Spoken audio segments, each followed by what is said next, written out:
Sir ये AB form क्या है और क्या प्रक्रिया है इसकी, और एबी फॉर्म किस तरह से रिजेक्ट होता है या किस तरह से पास होता है, या फिर एबी फॉर्म किस तरह से रिप्लेस होता है उस दूसरे कैंडिडेट को, जो फर्स्ट कैंडिडेट का समझो कोई कैंसिल हो गया हो तो, और उसमें क्या कानून है, क्या प्रक्रिया है सर? अभी ये चर्चा का विषय है, इसलिए आप कानूनविद हैं, इसलिए जानते हैं इस चीज को। सर स्वागत है। हाँ, नमस्कार क्रांति जी।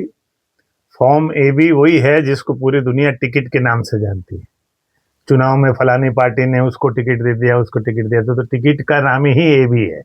ए का मतलब है पार्टी का जो अधिकृत सिग्नेचर करने वाला पदाधिकारी है, वो साइन करके संबंधित चुनाव अधिकारी को बताता है कि फॉर्म बी में जिस व्यक्ति का नाम लिख करके अधिकृत सिग्नेचर करने वाला व्यक्ति आप तक जो पहुंचा देगा, उसको आप हमारा उम्मीदवार मान लीजिए। यानी ए और बी मिलकर पार्टी की टिकट होती है, जिसको हम लोग साधारण भाषा में टिकट कहते हैं। अब इसकी प्रक्रिया यह है कि जब आप नाम निर्देशन यानी नॉमिनेशन भरने जाते हो, तो उसके साथ में या तो आप ले जाओ, या नॉमिनेशन भरने का जो अंतिम समय है, अंतिम तारीख के अंतिम समय, जैसे 3 बजे तक कोई समय होगा, तो 3 बजे तक आपको उसको जमा करा देना, उसके बाद आप उसको जमा नहीं करा सकते। अब उसकी एक प्रक्रिया यह है कि फॉर्म ए जो पार्टी के प्रमुख पदाधिकारी ने साइन करके इलेक्शन कमिश्नर को या इलेक्शन ऑफिसर को बताया है कि मेरे द्वारा नियुक्त किया हुआ फलाना फलाना जो कैंडिडेट नहीं, वो जो अधिक मेरे अलावा जो पदाधिकारी है, उसकी सिग्नेचर से भी अगर आपके पास फॉर्म बी कोई आ जाता है और उसकी सिग्नेचर मैं फॉर्म ए में यहाँ वेरीफाई कर रहा हूँ, तो फॉर्म ए में जो जो सिग्नेचर होगी वो बी उसको साइन कर सकता है। तो वो पदाधिकारी साइन करके फिर उसमें उम्मीदवार की डिटेल भरता है कि उस उम्मीदवार का नाम ये है, उसका पता ये है, उसका वोटिंग में सीरियल नंबर ये है, उसको आप हमारी पार्टी का अधिकृत उम्मीदवार मानिए। ये भरना है नॉमिनेशन तक। कभी कभी क्या होता है कि इसमें एक प्रक्रिया है कि ये जो बी फॉर्म जो है वो स्याही से ही होना चाहिए, वो फैक्स से या डिजिटल फॉर्म में या जीरोक्स इस तरह की सेकेंडरी फॉर्म में नहीं चलता, इसका मतलब प्राइमरी फॉर्म में होना चाहिए। तो स्याही से ही साइन किया हुआ बी फॉर्म होना चाहिए। अब होता है कि जल्दबाजी में लोग डिजिटल सिग्नेचर यूज कर लेते हैं, जीरोक्स यूज कर लेते हैं। कभी मान लो कोई पदाधिकारी बाहर है जो सिग्नेचर करने वाला, मान लो मुंबई में चुनाव लड़ना है, वो नागपुर में बैठा, तो वहां से फैक्स करवा लेते हैं। तो ये नहीं चलता। ये बहुत कड़वा और कड़क कानून है कि फॉर्म बी जो है आपका स्याही में ही ओरिजिनल सिग्नेचर किया हुआ होना चाहिए, तभी वो वैलिड है, अन्यथा वो इनवैलिड है। लेकिन वो जमा करते हैं तो वो ले लेते हैं भाई, वो देखे ऐसे है कि वो बाउंड नहीं है। चुनाव अधिकारी जब आप फॉर्म लेते हैं उनको प्राइमरी चेक करना चाहिए, बात आपकी सही है, लेकिन उसकी स्क्रूटनी दूसरे दिन होती है। नाम जितने भी नाम नॉमिनेशन आते हैं उसकी जांच पड़ताल, उसकी स्क्रूटनी का एक समय तय होता है, उस समय होता है। अब उस समय ऐसा है कि उस समय अगर कोई ऑब्जेक्शन ले लेवे कि भाई ये जो फॉर्म है वो डिजिटल फॉर्म में है और इसकी स्याही से सिग्नेचर नहीं है, तो निश्चित रूप से वो फॉर्म जो है इनवैलिड गिना जाएगा। लेकिन अगर आपने उस समय उसका किसी भी दूसरे उम्मीदवार ने अगर ऑब्जेक्शन नहीं लिया, और चुनाव अधिकारी की भी ड्यूटी है उसको देखने की, उसने नहीं देखा, वो भी रिजेक्ट कर सकता है कि अगर उस सिग्नेचर में नहीं है, ऑब्जेक्शन की कोई जरूरत नहीं।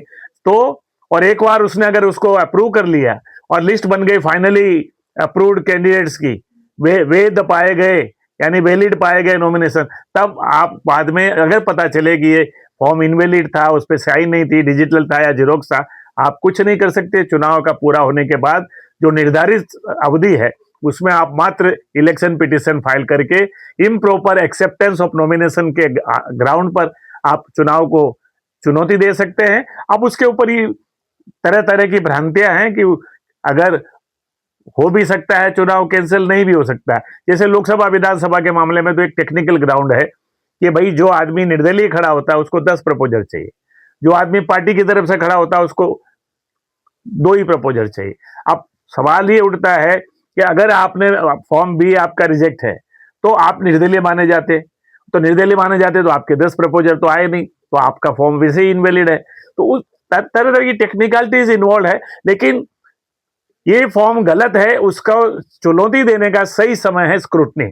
जब जांच पड़ताल होती है स्क्रूटनी के समय सभी उम्मीदवारों को वहां उपस्थित रहना चाहिए और कोशिश करनी चाहिए कि जिसके बारे में भी डाउटफुल केस है उसका उनको चैलेंज करना चाहिए, और निर्वाचन अधिकारी को भी इस तरह की पूरी जांच पड़ताल करनी चाहिए। बीजू जनता दल के एक उम्मीदवार का फॉर्म जो इस तरह था और निर्वाचन अधिकारी को लगा कि ये डिजिटल फॉर्म में है, जिस रिक्वायर्ड फॉर्म में फॉर्मेट में नहीं है, और उन्होंने उनका नॉमिनेशन को रिजेक्ट कर दिया।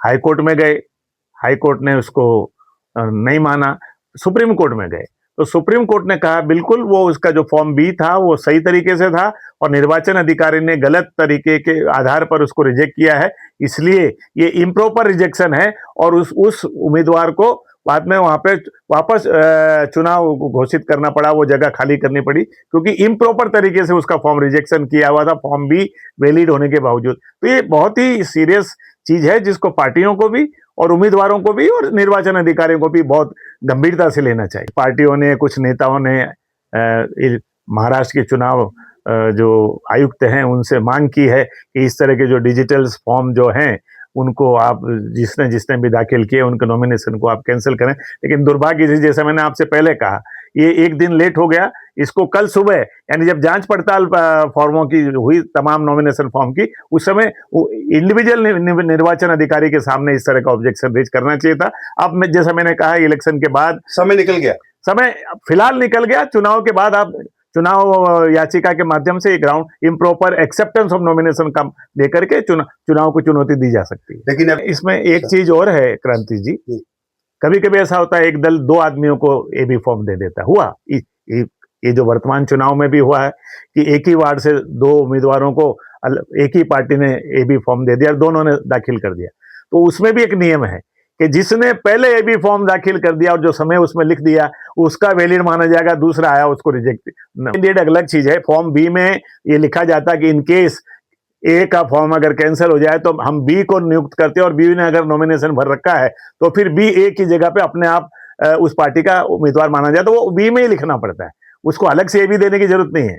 भारत के निर्वाचन कानून की प्रक्रिया है। भारत के निर्वाचन कानून की धारा 33, 35, 36 1951 का जो भारत निर्वाचन कानून है उसकी धारा 33, 34, 35, 36 में सारी इस प्रक्रिया को डिटेल में समझाया गया और उसको ये करना ही है फॉलो।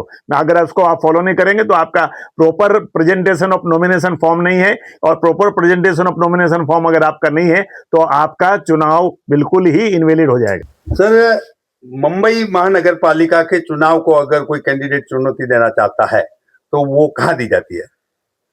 मुंबई महानगर पालिका के जो चुनाव है उनको चुनौती देने की प्रक्रिया जो है, मुंबई महानगर पालिका का जो अधिनियम है, कानून है, उसके अंतर्गत धारा 33 में चुनाव की डिक्लेरेशन जो गिनती हो जाती है और जो रिजल्ट डिक्लेयर हो जाता है उसके 10 दिन बाद जो नोटिफिकेशन आता है उसके 10 दिन के अंदर आपको स्मॉल कॉजेज कोर्ट के मुख्य न्यायाधीश के कोर्ट में जाकर के उसको चुनौती देनी पड़ती है।